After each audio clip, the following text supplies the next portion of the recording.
এই দেখো সকালবেলা উঠে কি কাজ করছি, এই যে শাখার আঠাগুলো খুলে গেছে, এই না হলে এগুলো খুলে যাবে জয়েন্টের মুখগুলো, এই জন্য এখন আঠা দিচ্ছি।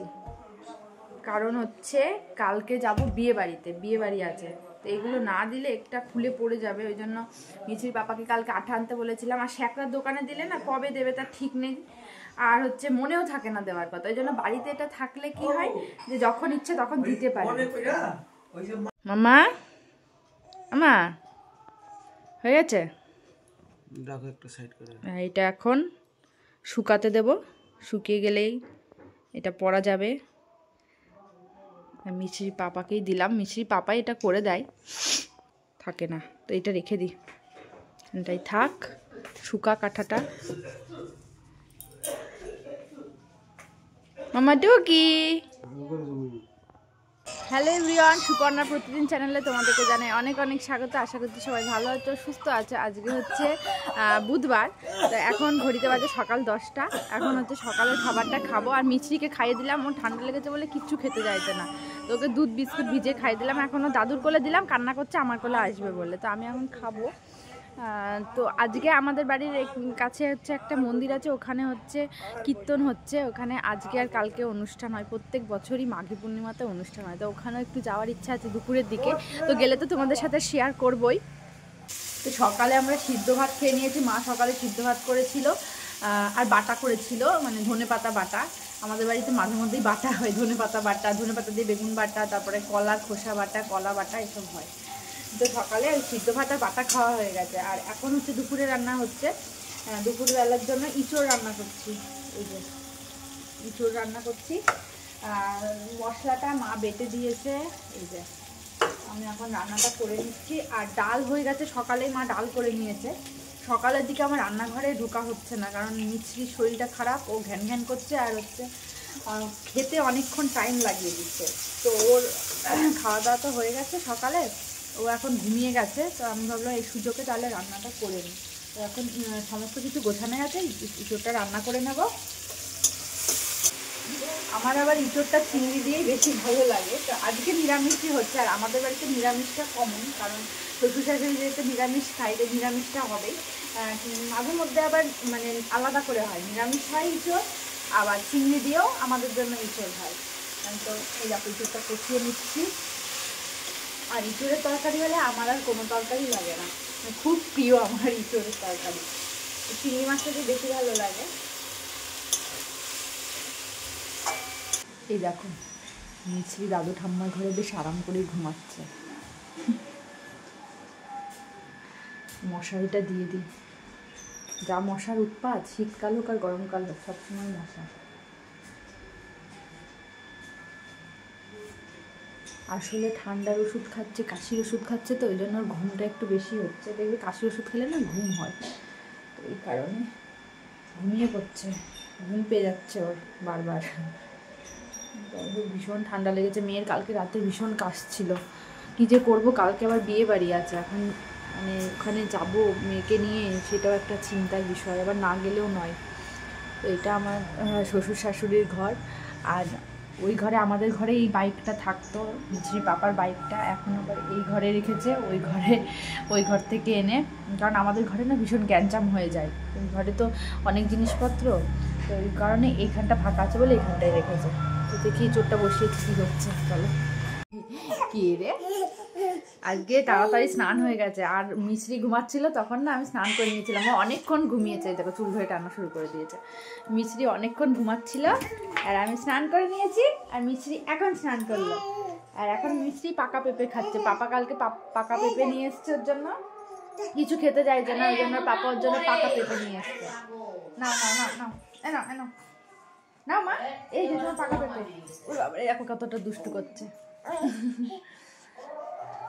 চলো তোমাকে পাকা পেঁপেটা খাইয়ে দিই।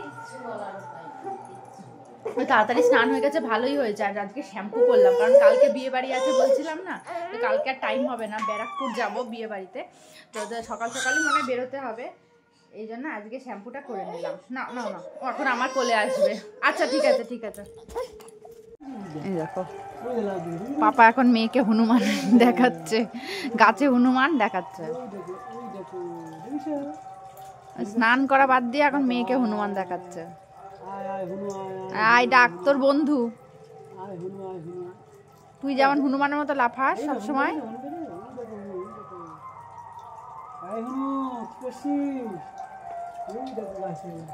স্নান করবে, স্নান করে নাও। হয়েছে হনুমান দেখেছিস? হয়েছে দেখা, হনুমান দেখা হয়েছে?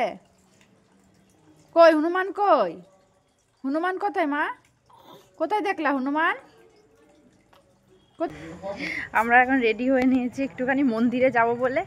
বলছিলাম না মন্দিরে অনুষ্ঠান হয় দুদিন, কালকে তো মেন অনুষ্ঠান, কিন্তু কালকে আমরা যেহেতু থাকবো না, কালকে হচ্ছে যাব বিয়ে বাড়িতে ব্যারাকপুরে, তো সেই জন্য আজকেই একটুখানি মন্দিরে যাব, একটুখানি ঠাকুর দর্শন করতে যাব আর মিছরিকে নিয়ে যাব, কারণ মিছরিতে এবছরটা প্রথম বছর।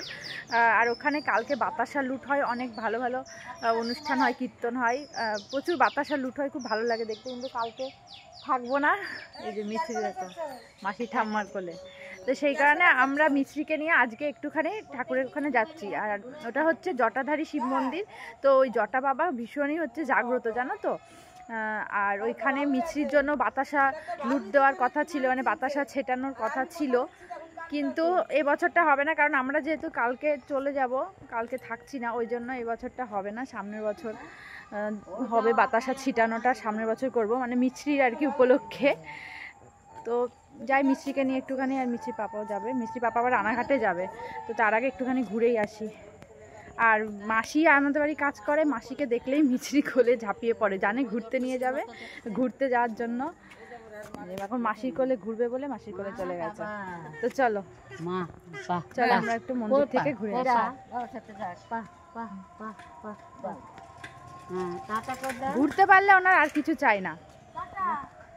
তো আমাদের বাড়ির একদম কাছেই জানো তো মন্দিরটা, ভীষণ জাগ্রত মন্দির। তো চলো তোমাদের সাথে শেয়ার করি। তো আমরা চলে এসেছি তিনজনেই মন্দিরে, আর মা বললো পরে আসবে। আর এই জায়গাটায় প্যান্ডেল দেখছো, এখানটায় কালকে খিচুড়ি রান্না করা হবে, প্রচুর খিচুড়ি রান্না হয়, অনেক কড়াই খিচুড়ি রান্না করা হয়। তো মিছরির পাপাও প্রত্যেক বছর এই খিচুড়ি রান্নার এখানে অংশগ্রহণ করে। আসলে যে রাঁধুনি থাকে তারা সমস্ত উপকরণ দিয়ে দেয়, আর খিচুড়িটা রান্না করার জন্য, মানে খিচুড়িটা নাড়ার জন্য অনেকে থাকে, তো মিছরির পাপাও এখানটায় থাকে। তো এবছরটা তো আর হবে না, আর এবছরটা তোমাদেরকে দেখাতেও পারবো না যে কি সুন্দর বাতাসা লুট হয়, মনে হয় যেন বাতাসার বৃষ্টি হচ্ছে। আর এই মন্দিরটা অনেক জাগ্রত, জানো তো। আসলে একটা ছোট্ট জট থেকে অনেক বড় জট হয়েছে, তাই এটাকে জটাধারী বাবার মন্দির বলা হয়। আর মিছরিকে এখানে ভেবেছিলাম যে একটু শুইয়ে গড়াগড়ি দেওয়াবো, তো মিছরি আর সেটা করতে দেয়নি, সে চিৎকার শুরু করে দিয়েছে। প্রত্যেক বছর এই মাঘী পূর্ণিমাতে এই কীর্তনটা হয়। আজকে সারাদিন সারা রাত কীর্তন হবে, তারপর কালকে সকাল 11টা-12টার দিক থেকে ওই বাতাসা লুটটা হবে। তো বাতাসা লুটের পরে কিন্তু খিচুড়ি খাওয়া, খিচুড়ি পায়েস, আর প্রচুর লোক হয় এখানে, প্রচুর লোক খিচুড়ি পায়েস খেতে আসে, চারপাশের গ্রাম থেকে আসে। তো দেখো মিছরিকে কিছুতেই আমি শোয়াতে পারলাম না, ও যতবার শোয়াতে যাচ্ছি উঠে পড়ছে আর কান্না শুরু করে দিচ্ছে।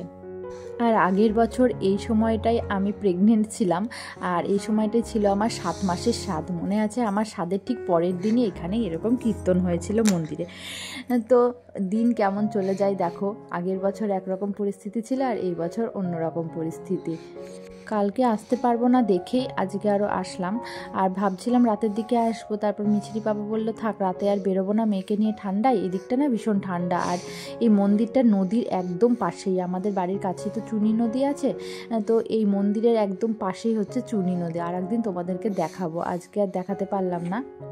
আর আজকে আমাদের বাড়ির কাছাকাছি মুদিখানা দোকানগুলোতে না আর বাতাসা পাওয়া যাবে না, কারণ সবাই প্রচুর প্রচুর বাতাসা কিনে নিয়ে গেছে কালকে ছিটাবে বলে। আমাদেরও ইচ্ছে ছিল যে মিছরিকে কোলে নিয়ে এবছরটা বাতাসা ছিটাবো, কিন্তু সেটা হলো না, তাই সামনের বছরই ভাবছি মিছরিকে কোলে নিয়ে বাতাসা ছিটাবো। আর মিছরির পাপা দেখো মিছরিকে নিয়ে কীর্তনে বসে গেছে। তো মিছরি বেশ কিছুক্ষণ গান টান শুনলো, কীর্তন শুনলো, ওর বেশ ভালোই লাগছিল, চুপচাপে বসেছিল। তারপর না পাপার কোলে ঘুমিয়ে গেছে কীর্তন শুনতে শুনতে।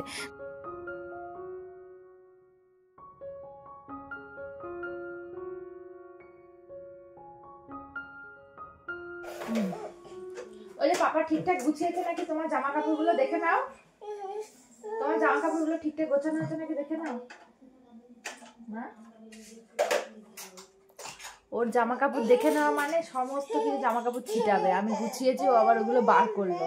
মা মা মা তো কালকে তো বিয়ে বাড়ি যাবো, সেই জন্য এখন সব গুছিয়ে নিচ্ছি। রাত্রিবেলায় যে ব্যাগ গোছানো হচ্ছে। আর মিস্ত্রি পাপা এখন হচ্ছে করবে জামা প্যান্ট ইস্ত্রি, কারণ সারাদিন করার টাইম নেই। তাই এখন কটা বাজে? 11:10 বাজে। এগুলো ব্যাগটা গুছিয়ে রেখে তারপর আমরা ঘুমাতে যাব। আমি জামা কাপড় গুছিয়ে সব রাখি, আর ও সব ছিটাবে, টেনে টেনে বের করবে, সেগুলো ভাঁজ খুলবে। কি হয়েছে? ঘুম পেয়ে গেছে? ওর মনে হয় ঘুম পেয়ে গেছে, আর ভালো লাগছে না। আমাদেরই কাজ হলো না, এখন এগুলো গুছাবো তারপরে ঘুমাবো। তো চলো আজকের ব্লগটা এখানেই শেষ করছি। কালকে আবার নতুন ব্লগের সাথে দেখা হচ্ছে। সবাই ভালো থেকো, সুস্থ থেকো। চলো আজকের মতন টাটা।